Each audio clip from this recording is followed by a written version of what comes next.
We are back. Thank you for joining us for another episode of Real Estate Stories. Today we are going to continue a conversation regarding some tips and tricks, but more tips than tricks, of how do you handle the situation when you are selling and buying, because there are a lot of variables, a lot of moving parts, no pun intended. Mason Greenblatt. Yes, we have a couple of things here that we can Welcome do. back. Welcome back. A couple options. I didn't know So I did an introduction here since we already did part one together. What's something that comes up that we see sometimes? I wouldn't say that we see it a lot, but we do see it sometimes. If somebody really wants to buy the house, what is an option that sometimes can be negotiated into a transaction? It's a rent back. So you close on your current home and then you rent it back from the now new owner of the home, aka the person that bought your home. Yes. So there are lots of reasons why that could happen. And, sometimes it's kind of being assured that that mortgage is off your back and you have your money in the bank, right? It puts you in a much stronger buying position. So sometimes we'll come across homes in the multiple listing service, and sometimes we're helping sellers as well go through this, where their preference is to be able to close on the house today and rent it back from the new owner for a period of time. Usually short term. We're not talking years here, guys. We are talking month, 2 months ish.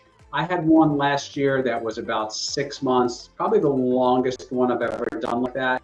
They were building new construction. That particular buyer really wanted to be in that neighborhood, and it made sense. One thing that does happen, this is interesting, pay close attention, is sometimes you get, I just call it sticker shock. So I was helping a family last year sell a house that they had been in for 25 years. Home was paid off. They were building new construction a couple of towns away, and it wasn't going to be ready for about another 6 months. But from a financial security standpoint, they wanted the money in the bank. They wanted to be able to pay the builder as the builder hit their milestones for their new house. And so they wanted the money in the bank, basically the equity that they have in their home. They wanted it. The sticker shock comes into play is when we started negotiating fair market rent, right? So at the very least, most buyers will want you to at least cover their mortgage payment. That's what I would assume. Yeah, at the very least, they're not going to want to have negative cash flow in this situation. So as a seller, keep that in mind, that at the very least, that's what they're going to want. But let's say they're putting down a lot of money and their mortgage payment is pretty reasonable. They're just going to probably want fair market rent in most cases.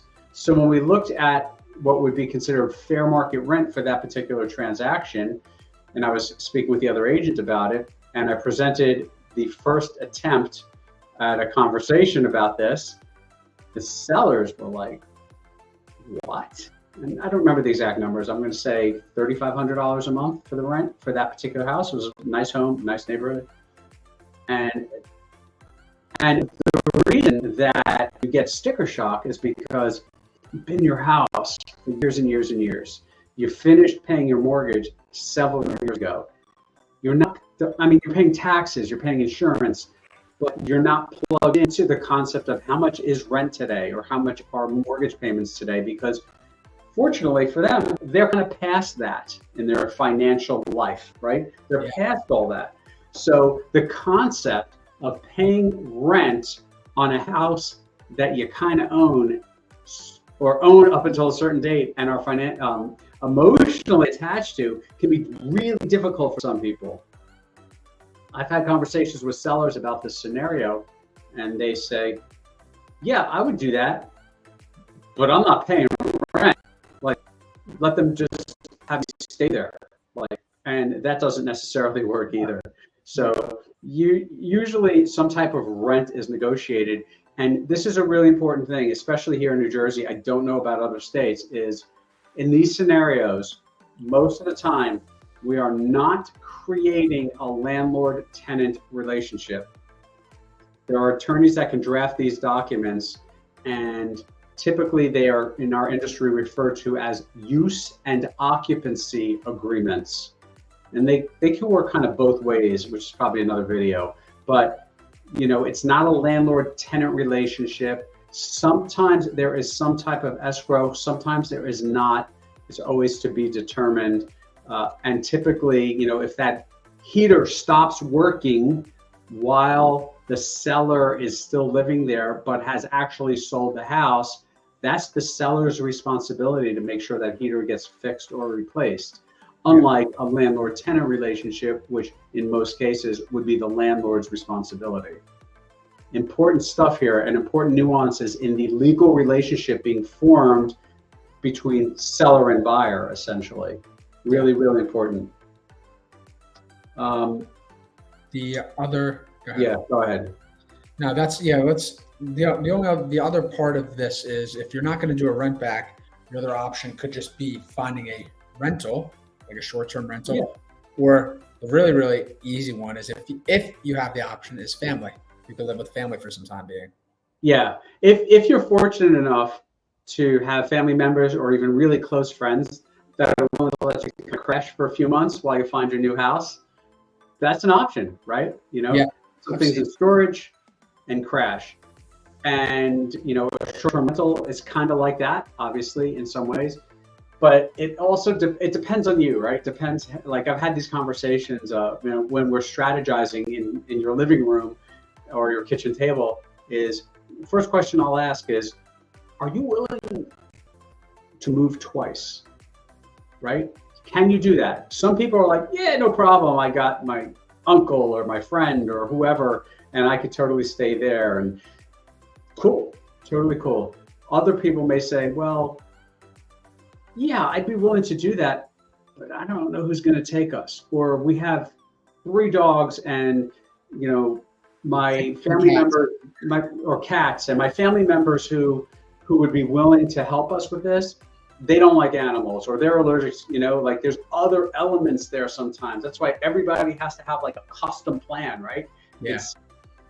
Everyone's situation is different. Like if you were to move and you had these contingencies we were talking about, I'd say, come on over, right? Stay up for a few months. It's no problem. We can do that because I know the details of your life and our details, and it would work. Yeah, not everyone can. But not everyone can. When you talk about this with parents and kids, sometimes you can, sometimes you can't. Maybe the parents live 5 states away and you can't do that. That's not our situation, right?